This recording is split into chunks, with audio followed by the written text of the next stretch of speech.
Good afternoon. I'd like to call to order the Oklahoma City Board of Adjustment meeting for April 18th, 2013. We're in the council chambers. It is approximately 1:30 p.m. Would you all please at this time turn your phones off? We've got a fun-filled day. We have 18 items on the agenda. This is the biggest agenda I've ever presided over, and we have a couple of problems. We have 2 board members that are absent, number one. We have a 3rd board member that has to leave by 3:30. So we are going to try to keep this moving as quickly as possible, be fair to everyone, and if something takes a long time, longer than we want, we may have to come back another day. So everybody be prepared to present your application. Feel free to talk as much as you want, but just know that there are some time constraints today, and we may have to come back another day. That being said, item number 2 is to receive the minutes of the April 4th meeting. I would entertain a motion to receive those minutes at this time. So motion to approve. Second. There's a motion and a second. Would you please vote? They are approved. We next have requests by staff for a deferral of item, is it 4D18? Is that right? Okay. All right. Can you tell me what we have that we're deferring? Yeah, we have 4 items today.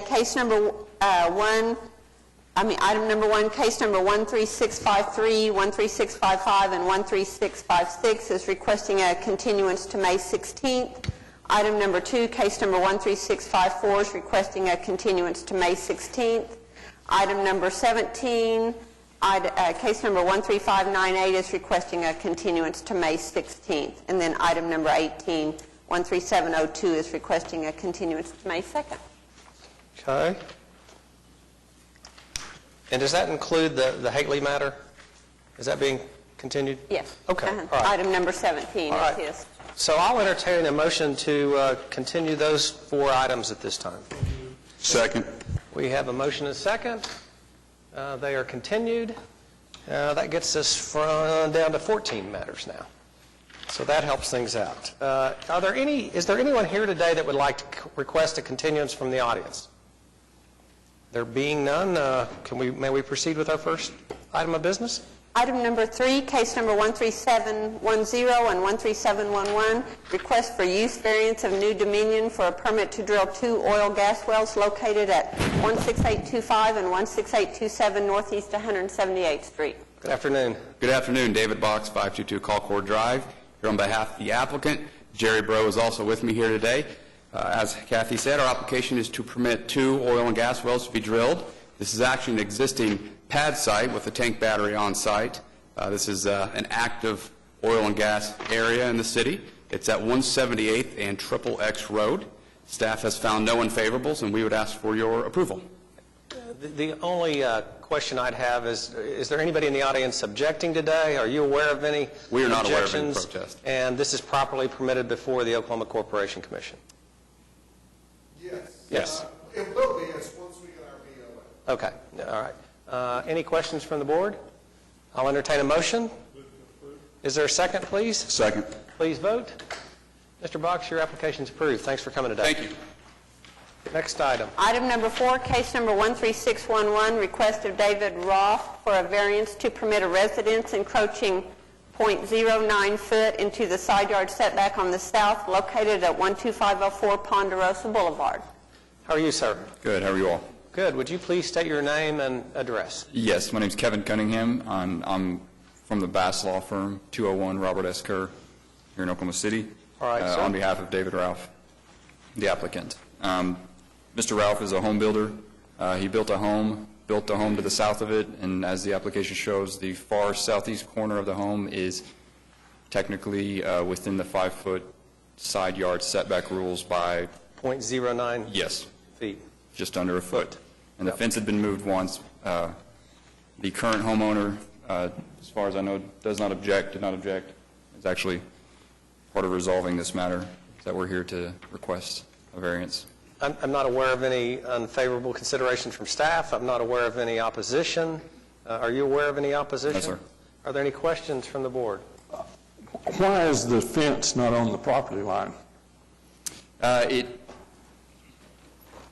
It was done between the current homeowner and Mr. Ralph is going through the process of selling a home to the south, and that was actually done by consent between both of them.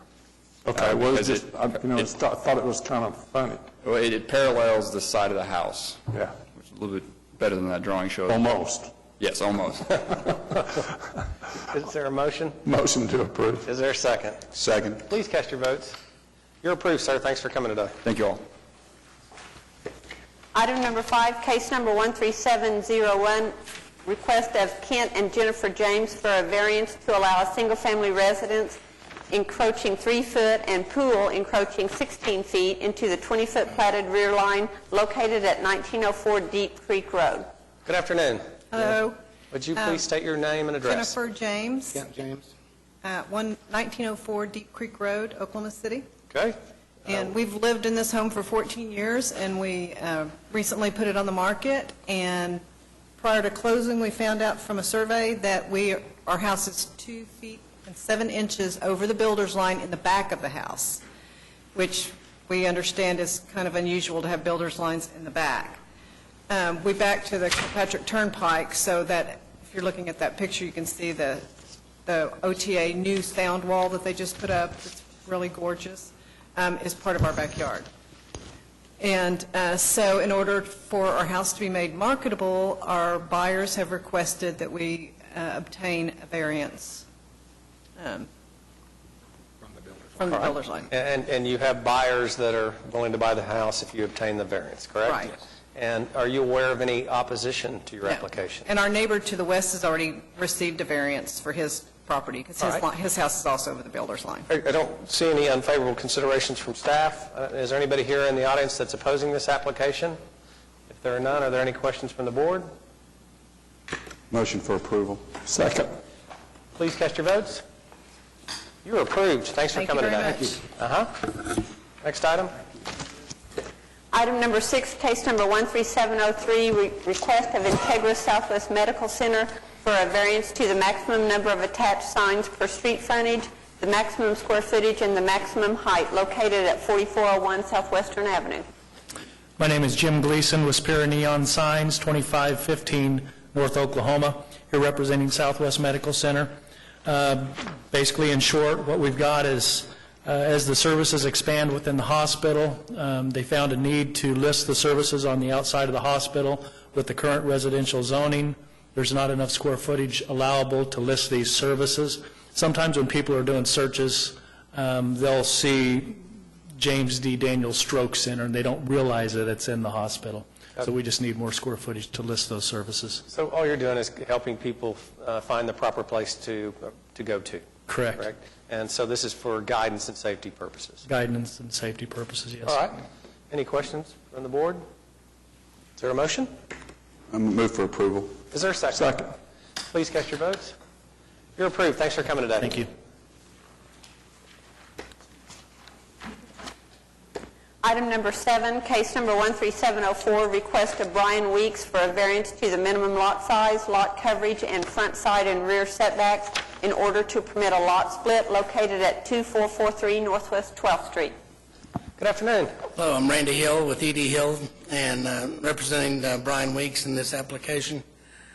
We have 2 homes here, one that fronts 12th Street and one that fronts onto Villa, and a common garage, 3-car garage. And we're just trying to split the lot so that we could have, we could sell these properties rather than rent them. And we think it'll bring more home ownership to the area, and it'll be to the benefit of the overall neighborhood. Good. I can give you these photographs. Thank you.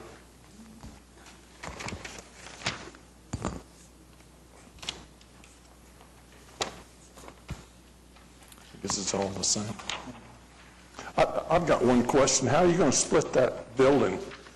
Well, we're going to split it with 1 car and then 2 cars with a wall. And if there's a problem with that, we don't mind taking it out, but we'd like to fix it up. And as you can see, we've already the person who's planning on purchasing the property to the north has already started doing some major significant improvements to that property, and we plan to do the same on the south.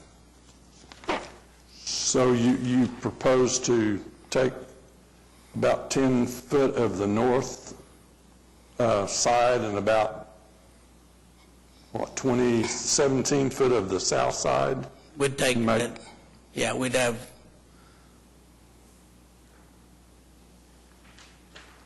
I guess that really doesn't make us any difference as long as they, okay? And I see staff's report has 3 favorable considerations and nothing unfavorable. Are you aware of anybody that's in opposition to this? no, we're not. All right, sorry. We think it'll be benefit to the neighborhood. I just had one question. Danny, do we need to, there's a comment from you guys in here that both structures have separate water connections that would have to be done if we grant the variance. Do we need to condition the variance based on that, or are they going to be required? No, it'll be required. And the sewer and water is available. The connections are run, they just have to hook it up? Okay. I'd entertain a motion. I'll move for approval. Is there a second? We have a motion and a second. Would you cast your votes? You're approved, sir. Thank you very much. Thanks for coming. Item number 8, case number 13706, request of Randy Jones for a variance to permit a detached building located forward of the rear wall of the main structure and encroaching the 40-foot platted rear building line located at 12400 Southeast 73rd Street. Good afternoon. Hi, I'm Randy Jones. I'm at 12429 or 94 Southeast 74th, Oklahoma City. I'm in the process of constructing a residential home on this 1-acre lot, and I was wanting to add an accessory building. And being that I built on side of a hill, I have none suitable ground left for a accessory building besides where it's located on the plot plan here. I noticed in looking at the staff report, it says there appears to be space on the property to locate the building outside of the platted setback. And what you're telling me is that the topography, the hill, prevents you from doing that? Correct. And that's the reason you want the variance? Yes, sir. If you go out there and look at it, I mean, it's next to impossible to even to make a driveway down to an accessory building. Is the plat restriction, are you okay with the plat restriction of the building like it is? Are you meeting the plat restriction? Where it's at now on this plot, the restrictions of it being in front of the rear of the house is the problem, and also close to that 40-foot building line. I was wanting to, if possibly, encroach on that 40-foot building line to get it further away from the corner of the house for drain issues. Is that what you asked me? Yeah, right. Well, we actually have no jurisdiction over the plat restrictions, so, you know. Talking about as that far was as just a question. the neighborhood ordinance? Uh-huh. Yeah, I'm within all the ordinance of the neighborhood. Okay. Right. Nick, any questions? No. I'd entertain a motion. Any protesters? I believe Not there that are I'm none. aware of. Motion to approve? Second? Second. Please cast your vote. You're approved, sir. Thanks for coming. Thank you. Did you approve it subject to him being in the building line or not? Oh, hang on, sir. There is one issue. Hang on. Yeah, if he, We need to make one amendment to that approval, and that is, Kathy, say that again? do you want to be in that building line, correct? Yeah, You wanna if pull- He wants possible. to pull it back I'm from the wanting to, if street, possible. which is going to put him in the building line. So are you going to approve that portion? That's fine. Yeah, that's fine. Is there a, Do we need, what do we need to do? make that amendment Just amend the motion to include the setback within the building line. within the building line? how far did you want to be Not in to it? exceed I 10 was asking 5 to 10 feet is what I was asking for. Okay, let's do it not to exceed 10 feet. Is that okay with you? Okay, that'll work. All right. So we've got an amended motion. We have a second? Second. And would you please cast your votes? Okay, with an amended motion, you're now approved. Okay, Thanks. thank you. Item number 9, case number 13708, request of Nasser Abushihada, I'm sorry, for a variance to the required number of parking spaces and the required frontage to permit auto sales located at 3901 Manny Avenue. Good afternoon. How are you? We're good. Would you please state your name and address for the record? Our home address or the location address? Whatever you prefer, we just need to have some ability to find you. Oh, yes. My name is Heather Abushihara. Nasser Abu Shihada. Okay. The address is 3901 Maney Avenue, and that's Oklahoma City 73112. Great. Would you speak to your application at this time, please? Yes, we are requesting a variance on our parking lot spaces in addition to the frontage on a major arterial street. Currently, we are wholesale dealers in addition to selling used parts, but it's kind of vital at this point for us to stay in business, for us to be able to sell to the public, not just to other dealers. There is another dealership right actually next to us, and both entrances, the entrance to our lot as well as the entrance to the car lot in front of us, are less than 10 feet apart. So I don't believe there would be any additional traffic. We wouldn't have any vehicles outside for display.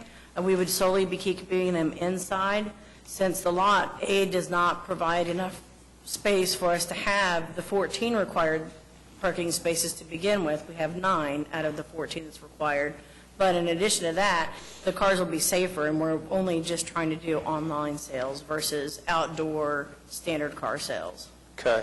And have you seen the staff recommendation on this, that should the application be approved, the board's order should include a limit on the number of cars for sale and a condition that all cars offered for sale be kept inside the building? Yes, and we're perfectly fine with that. All right. That's what we've been doing with the wholesale license that we currently have with the state of Oklahoma Okay, as it is. What would the number of cars be? What do we, JJ, do we know? Well, the building houses about, how many cars does it have? 25 cars. It usually handles about 25 cars is what it can hold. So, Okay, so what we're That's talking about, just to not make sure very I understand this, is a limit on the number of cars, which would be not to exceed 25? Are you comfortable with that, JJ, that number? And that they be kept inside the building? And to be kept inside the building. So if they can get 25 in the building, that's fine. If they can only get 15 in the building, they'll be limited to 15. Okay. It just, Okay, so whatever's for sale's got to be inside the building. It would be limited to the number of cars that could be placed safely inside the building? correct. Okay. Any questions from the board? I'd entertain a motion. No protesters. Any protesters in the audience? Are you aware of any protesters? No, we actually are good with all the neighbors, even some of the residential neighbors. That's great. That's good. I'll make a motion to approve the application, but limited to the number of cars that can be safely kept inside the building. Second. Please cast your vote. You're approved. Thank you. You're welcome. Item number 10, case number 13709, request of Lemuel and Julie Workman for a variance to allow access to an arterial street where access is available to a local street located at 9801 North MacArthur Boulevard. Good afternoon, Mr. Chairman, members of the board. My name is Dwight Butler with Anchor Engineering on behalf of the applicant. Okay. Can you give us an address, please? 10804 Quail Plaza. Thank you. Would you speak to your application at this time? What we have, we're trying to build a residential structure. However, there is a street to the north side, but the street is not built to public standards, nor is it public. It's a private street, so we really don't have access to it. So we're requesting the variance to be able to access an arterial road. Okay. Are you aware of anybody that's in opposition to your application? No, sir. As a matter of fact, we have a letter from someone that is for our application. And then, are you aware that city staff had 3 favorable considerations and 1 unfavorable consideration with a concern about MacArthur Boulevard as the heavy traffic volume? Now, we are aware that it is, in fact, heavy traffic, but these cars are going to pull onto MacArthur whether they go out onto the north road or a direct driveway. Either way, they're going to end up on MacArthur. Yes, sir. All right. Any questions from the board? A couple of things. If a car is parked right at the approach on your proposed north driveway, would that be blocking the sight distance triangle at the corner of that private street? No, sir. Our driveway will be south. This is the first time I've seen this exhibit. Sorry, Mr. Allen. Okay. And technically, Julie, is that north drive 25 feet south of the road? I provided about 3 different options. That was just one. too. And we'd be happy to agree that we will be no closer than 35 feet to of the street. Is that acceptable? As it's drawn, the driveway is not within the site triangle. Okay. It's drawn And south. Plenty of distance between the two It's well over driveways. 25 feet south. Okay. There is an existing drive that's not shown on this that's at the south end of the property. Is there a light there at that private street? Or No, just sir. a stop sign? Just a stop sign. No, I couldn't remember. That drives, that is on the south side of the property. There's an existing drive just south of our property. Okay, And just south, okay. Yes.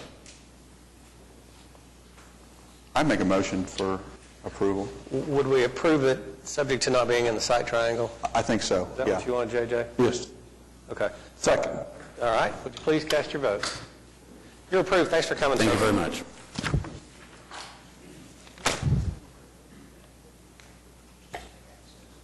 Item number 11, case number 13714, request of Aaron Creekmore Jr. for a variance to allow a recreational vehicle as a temporary dwelling during construction of a permanent residence located at 14701 Southeast 59th Street.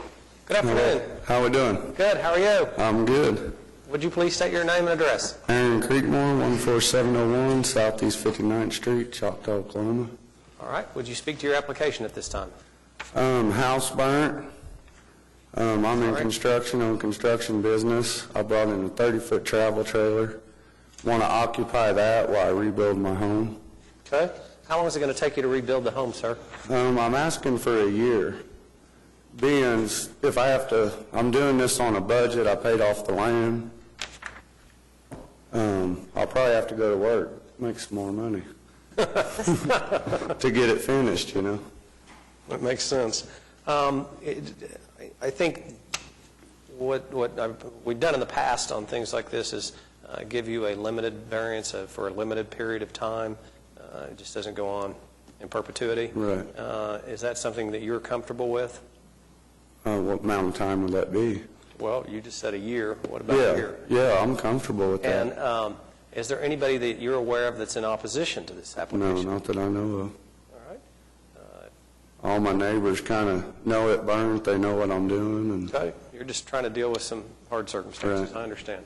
Any questions from the board? What's the concerns on the utilities? Is there a life safety problem there? Or? That's their standard comment. If someone wanted to actually live in a recreational vehicle for an extended period of time, and I talked to Plan Review before the meeting, and they're not concerned as long as they know that it's for a limited amount of time.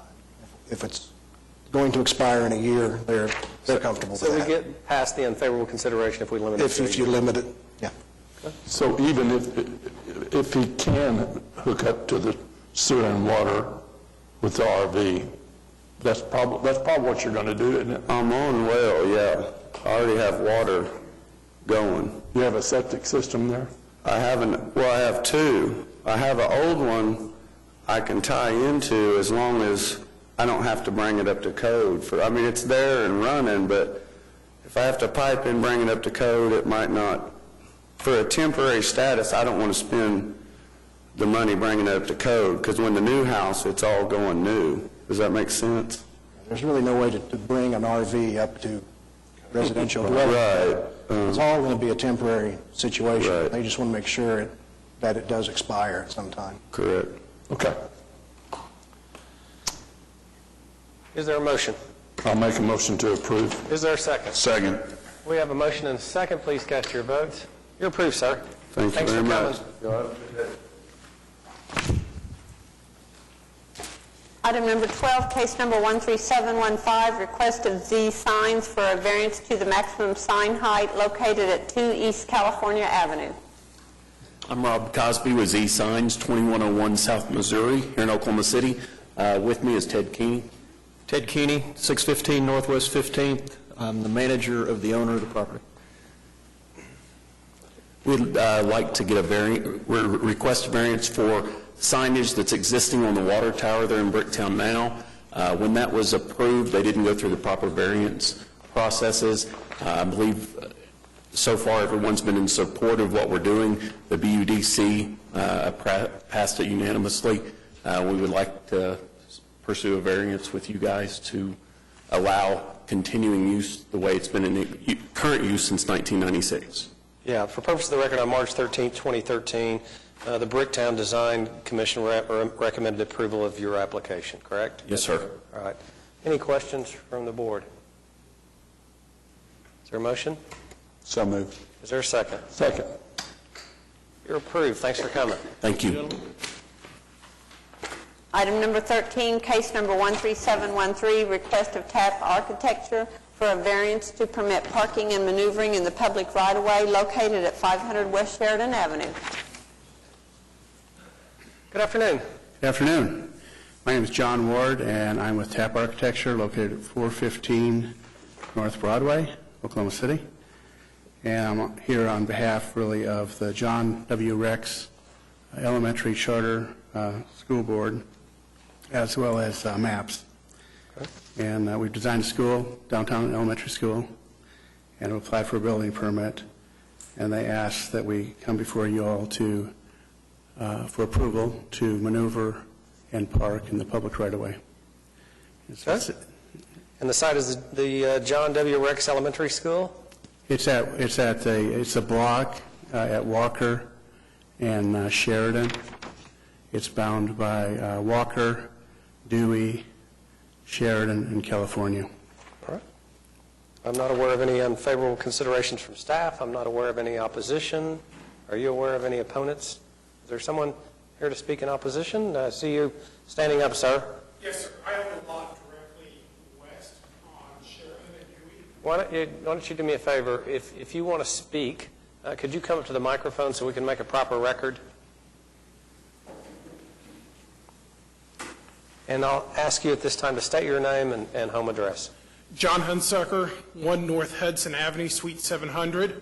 I'm the owner of the lot at Sheridan and Dewey. I think it's 600 West Sheridan. My only concern is my only entry to that lot is on Dewey, and I want to make sure that they're not going to be blocking access to that road. We're actually in the process of submitting our own plans to develop our lot with a law office there, and I want to make sure we're going to be able to access our property during the time frame also. That's my only concern. I don't oppose it, I just... Sir, can you answer his question? Sure. Yeah, on Dewey, we would be potentially queuing parent traffic on Dewey in the morning and in the afternoon. And the queuing will be in the northbound lane, so that'll leave the southbound lane free to maneuver to the west, if I understand where your property is. And that lane actually has a little turnout also, so that helps the width of that drive. But the southbound lane will always be left open. Does that answer your question, and does that satisfy your concerns? Right, I have no opposition then. Okay. So, thank you. Thank you. There being no opposition, are there any questions from any board members? Move to approve. Is there a second? Second. Please approve. You're Thank you. approved. Thank you. Item number 14, case number 13707, request of Pavel Riha, MD, for a variance to permit accessory attached signs exceeding the maximum number and maximum size located at 1226 North Chartel Avenue. Good afternoon. Good afternoon. I'm Matt Hinkle, representing Dr. Riha. I'm with Tyler Media Group, 5107 South Shields. Good afternoon, ladies and gentlemen. My name is Pavel Riha, R-I-H-A, 1226 Chartel. All right. Mr. Hinkle, are you here to speak to the application? Yes, I am. All right. Would you present your application at this time? 2 years ago, when this process started, we visited with the proper people at the Downtown Design, and we're led to believe that we'd be able to follow C3 regulations throughout this process. And so all the sign design up until that point has been to follow C3. After we got the approval letter and turned in for the permit, they told us that we had to follow O2 regulations, I believe, which would only allow Dr. Riha 47 square foot of signage. The signage we're proposing is all follow C3 regulations. Dr. Riha has spent about $2.5 million to build this building. It's there in the medical circles. I have some pictures here if you're interested to see not only what we're proposing as opposed to what he would be allowed, but also what his neighbors around him have in the medical community. Can you hold those up for Sure. a second and just let us take a look at them, please? You bet.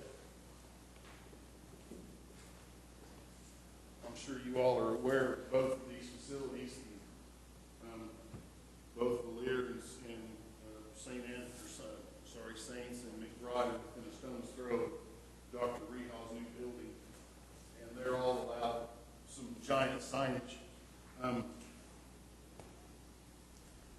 This would be the north elevation reading to Classen Boulevard.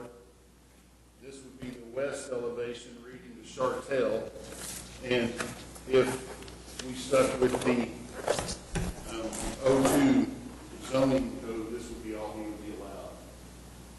So When you say this would all that would be allowed, what are you pointing this is to? all the signage that he would be allowed if we had to follow the regs that permitting told us we had to follow. Like I said, we've got a downtown design approval letter stating that all of this other stuff is good because even they thought we got to follow C3 zoning. Okay, so you have an approval letter from the Downtown Design District, and I noticed that staff has 2 favorable considerations, including the building fronts on 2 streets, so it'll help with guidance and safety and people getting to the right place. And the read to this other one that he was holding up is probably 150 yards from Classen Boulevard running at the angle there. Okay. So, and there's also a attached wall sign on the Classen side that meets approval that we're also getting, but it's at an entry wall that, once again, is 200 yards away from the actual building. Sure. Are any of your neighbors opposing this application? I don't know. I believe actually that we got approval from about 10 to 20 neighbors in the area. Okay. Any questions from the board? It's analogous to, that medical corridor is analogous to what we talked about earlier, so I make a motion for approval. Second. All right, would you please cast your votes? You're approved. Thanks for coming, sir. Thank you very much. Item number 15, case number 1371212, request of David Stanley Imports Realty for a variance to permit a building with exposed exterior metal located at 339 West I-240 Service Road. Wonder why you're still here. Good afternoon, David Vox, 522 Colcord Drive, on behalf of the applicant. This building, only the north facade will have the metal panels, so our variance is limited to that. When you look north of the building, it'll be a significant parking lot owned by David Stanley Kia, as well as immediately north of our site is an ongoing oil field, tank battery, and related equipment. So, when we looked at it, in our opinion, the ordinance is designed to protect traditional commercial or residential uses, and that really isn't at play here, and the rest of the building will meet the code standards, so we would ask for your approval. I see there's no unfavorable considerations from staff. Are you aware of any opposition? We're not. Any questions from the board? Make a motion to approve. Is there a second? Second. Please cast your votes. You're approved. Thanks Thank for you. coming. Item number 16, case number 13705, appeal of David Hanish of the decision of the Historic Preservation Commission regarding the denial of a certificate of appropriateness to install security doors on the front and back of the residence located at 823 Northwest 19th Street. Good afternoon. Good afternoon. How are you, sir? I'm good. How are you? Fine, thanks. I'm Dave Hanish, 823 Northwest 19th Street. All right. Would you please present your application at this time, sir? Yes, sir. May I make a statement? Good afternoon. My name is Dave Hanish, and I live at 823 Northwest 19th Street. I'm here today to talk to you about security doors I installed in my residence, the reasons behind installing those security doors, and subsequent actions by the Historic Preservation Commission, which have led me here. I'd like to start by giving you some background information relevant to my situation. On 31 July 2012, 3 days before I was to leave for professional military training in Alabama, I was headed home from work. I received a hysterical phone call from my fiancée, who had traveled to California for work that week. She explained to me that 2 men tried to force their way into my house with our 11-year-old daughter, Annabelle, and her grandmother at home. After several attempts to kick in my front door, the men stooped to peer through the glass, saw Annabelle and her grandmother calling 911 in the kitchen, and continued to take running attempts at my door in an effort to gain entry, knowing they were inside. Thankfully, the front door never gave, and the men ran. But that day has never left me, knowing that what I hold dearest in this life was threatened and could have been taken from me. I implore each one of you to put yourself in my position and ask you what you would have done. Knowing you were 3 days from a 2-month training mission in Alabama, all after just returning from a 6-month deployment from Afghanistan, I believe any one of you would have reacted the same way I did. You would have taken action to ensure your family's safety while you were away, and that's what I did. I went out and found the best rated security doors I could find, and I had them installed before I left. My application was put forth to the HPC after my doors went up for the reasons I've just explained. I met with the HPC once and explained to them the circumstances behind my actions, only to have my case deferred until the following month. That was in November of last year, correct? Yes, sir. Yes. At that point, a member of the business community came forward and offered their help to help me kind of navigate the process.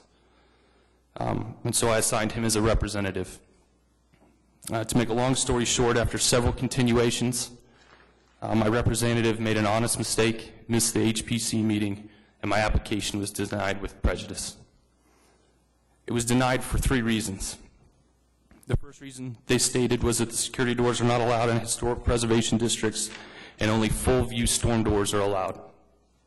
As evidenced by the package I submitted to this board, there are several examples of security doors within my district, including one across the street from my very house. To say that they are not allowed in HP districts is a false statement, and to deny my application for my doors is an unequal application of the law, in my opinion.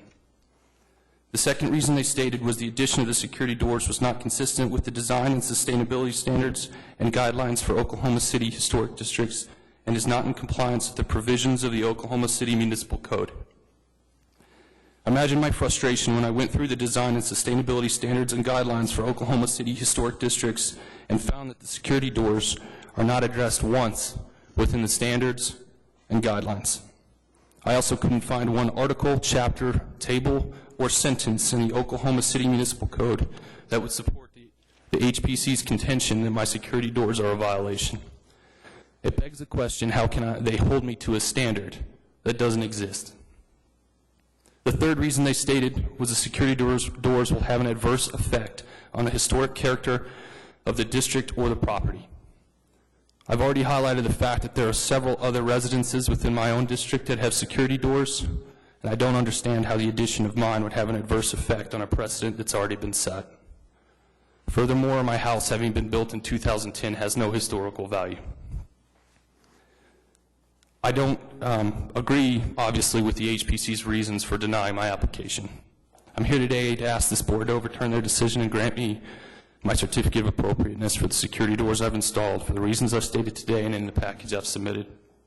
My situation meets the criteria for granting a variance, I believe, of which I'd like to just briefly discuss. Before we do that, I have one question, and I want everybody that's here on the board to understand that what we're here on is an appeal, and it's to be tried de novo, and we're supposed to follow the standards and criteria of review that was considered under the HPC ordinance.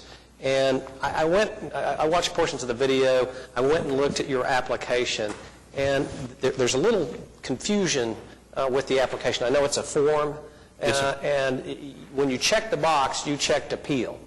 But when you filled out the form, you filled out the standards under a variance. And I think, I can't give you legal advice, but I think you're here today on an appeal, not on a variance. And if I'm wrong about that, we probably need to make sure the record's clear on that point, because this could end up in a district court proceeding. Okay, so maybe the appeal is a better, yes, appeal. Okay, all right. I thought I was following the instructions. Does everybody follow that? Yeah, I agree with exactly what you said. We're hearing this de novo. We need to take an item, everything in the record, and then similar to the case we had 3 or 4 months ago on 42nd Street, it's the same standard we're applying. Exactly. Exactly. All right, you can continue. I'm not trying to No, tell you what to I understand do. that. Does that make the variances, like, I guess, does that make the... What you're requesting, and I'm not your lawyer either, and you should be thankful for that, is for us to examine the record and determine based on that if the HPC erred in rendering their decision. Yes, sir. Okay. I think I understand. Okay. I guess I just want to say that, I implore the board to grant me my appeal or to approve my security doors. What you're asking for, I think, is that under 4250.4, we look at this certificate of appropriateness and we decide whether to reverse the HPC and grant you the certificate of appropriateness, or we affirm what the HPC did. And it's my understanding that, and correct me if I'm wrong, I watched portions of the video, that one of the factors that was considered was 4250.4, I think it's, yes, D, but it's under the unique circumstances. Yes, sir. And we can look at unique circumstances to address this appeal. And I'm not trying to tell you what to do or what to say, but I think what I hear you saying is that the unique circumstances that you're advocating in this position is that you should have a certificate of appropriate based on safety grounds, the safety of your family. Yes, sir. All right. Absolutely. That's exactly what I'm saying. And I'm not, I think I hear what you're saying. I just want to make sure the record is clear on that point. Yes, sir. That is exactly what I'm saying. So what you're appealing, the basis for your appeal is that you believe that the certificate of appropriateness should be granted under 4250.4 under the provision dealing with unique circumstances, and that pertains to a safety issue. Yes, sir, with my family. All right. Yes. Does that make sense to the board? Yeah, and one, I have a couple questions because I was a little unclear. I watched the video and have looked at it. Your neighborhood, Mesta Park, their preservation board approved you, then you went to the HPC, it was continued, you assigned, our TAP Architecture agreed to take your case. Yes, sir. And it was denied for his not showing up. I mean, I wasn't at the meeting, okay. But yes, that's what I understand, sir.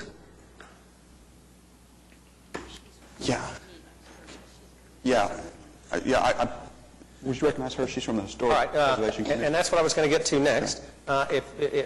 We need to see if there is someone that wants to speak on behalf of the HPC, or if there is a neighbor or somebody else that lives in your neighborhood that wants to speak in support of your appeal or in opposition to your appeal. Yes, and sir. so if you want to, if you'll take a seat for a second, I think there's someone here to speak on behalf of the HPC.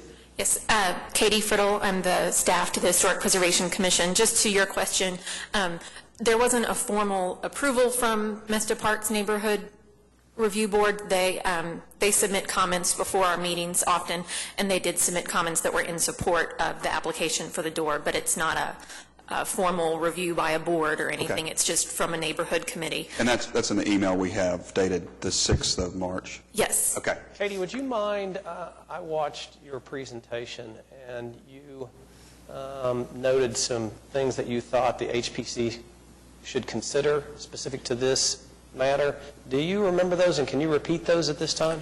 Some of the things that staff noted as things that they could consider were the alterations that the applicant proposed to make to this security door to remove some of the decorative scroll elements that we thought would clean it up and make it more appropriate, and the limited amount of the door that is obscured by the security door, even though it doesn't meet the requirements for a storm door of just a simple rail across the front, that it does still leave a significant portion of the primary front door visible, which is one of the things that the guidelines talk about.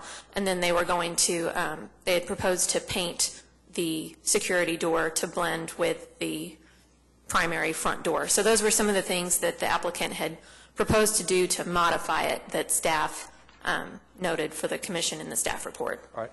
And Can you speak to the house itself, age, appearance, things of that nature?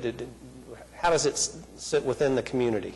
As the applicant stated, it was built in about 2010. The commission reviewed the designs for the construction and approved the design. So it was proposed and designed to be appropriate and contextual to the historic district. We do have houses in our districts that were outside the period of when the historic district was the historic period of the district, but also outside of the period when it had become a historic district and are not really of any period and don't really have a historic look to them. But this was designed to fit within the district and look not like a fake historic house, but to be contextual and appropriate to the surrounding neighborhood. Would you agree, and I want to make sure I'm reading this correctly, as far as the specific findings of the staff states that there are, that the standards/guidelines neither allow for nor explicitly prohibit security doors? In the section of the guidelines that addresses doors, storm doors, screen doors, there is nothing that specifically says security doors are not allowed. The only guideline that we found that addressed it is actually in the section on windows, which says that security bars on windows and doors should be allowed only on the interior. Okay. So that's the only direct prohibition we found for security doors, security bars. So if we look at 3.5 doors and entries, we will not find any guidance with as far as security doors. That's correct. They're not addressed. Guidance. And we do understand that there are other security doors in the neighborhood for safety issues. There are security doors that exist in the neighborhood, whether those predate the district becoming HP. Mr. Park was only designated in 1994, so there are lots of things present in that district particularly that are not allowed under the guidelines at this time, and if someone was to come and apply for them today, we would not allow it. But that doesn't mean there aren't still plenty of things already present in the district that don't meet the guidelines. Okay, all right. Anything else you'd like to present? No. Is there anybody here in support of the decision of the HPC? All right, there's no one here. Let me ask you this question. As far as this door is concerned, is there any color issues that would help address this situation? I mean, they're black doors. Okay. They're pretty standard security doors. Do they match the trim, or? The trim is white. Even from a distance, you can't really tell that they're there. I mean, to be honest. Okay. So if we're looking at it from the street, it's hard to see it. Yes, sir. All right. Do any of the board members have any additional questions? I'd like to, since this is a de novo review, I drove the property, and the picture that we have under attachment 3, number 16, I can't speak as to the time, but the picture in the lower right corner is directly across the street from the residence.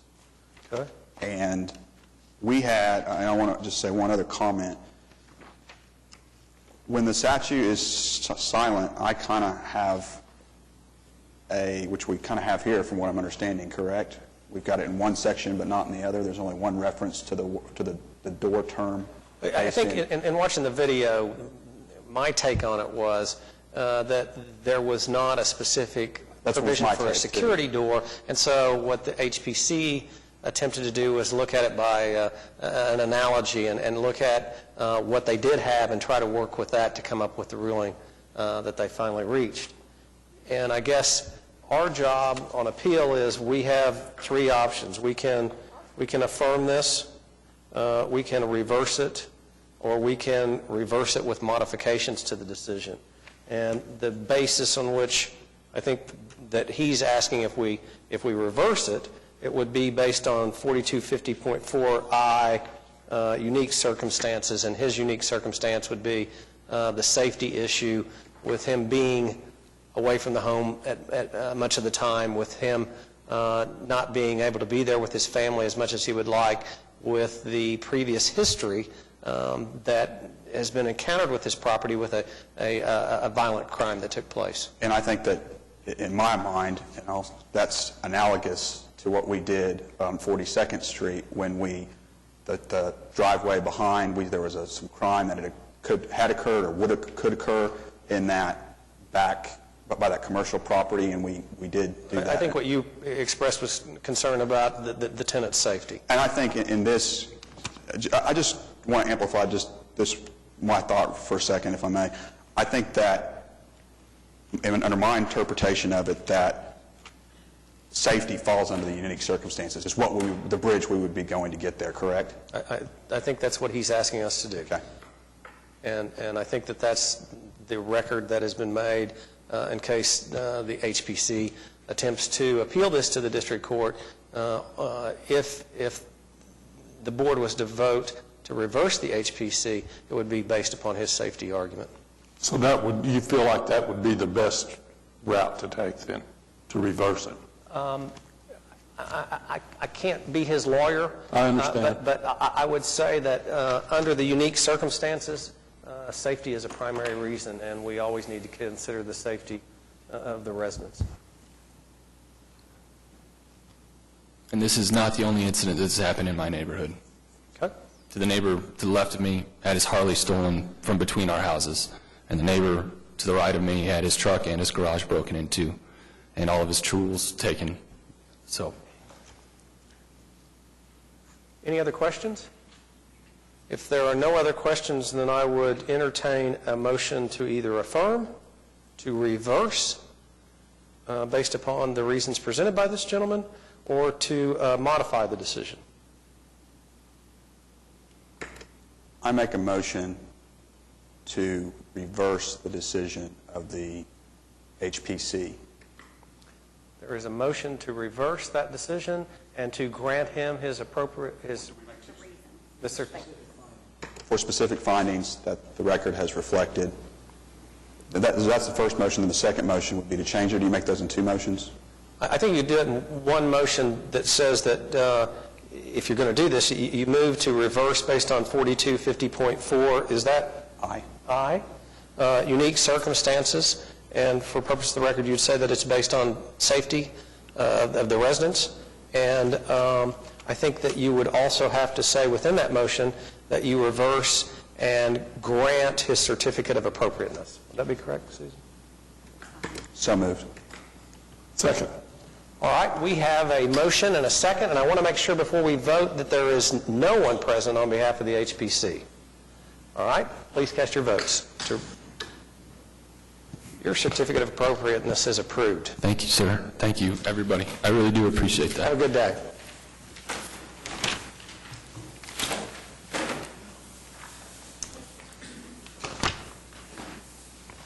What do we have next? Done. We are? We just need a motion. Motion to adjourn. And for purposes of the record, I did get this finished well before 3 o'clock, so there's a motion and a second. Please cast your votes. We are adjourned. Yay. Yay.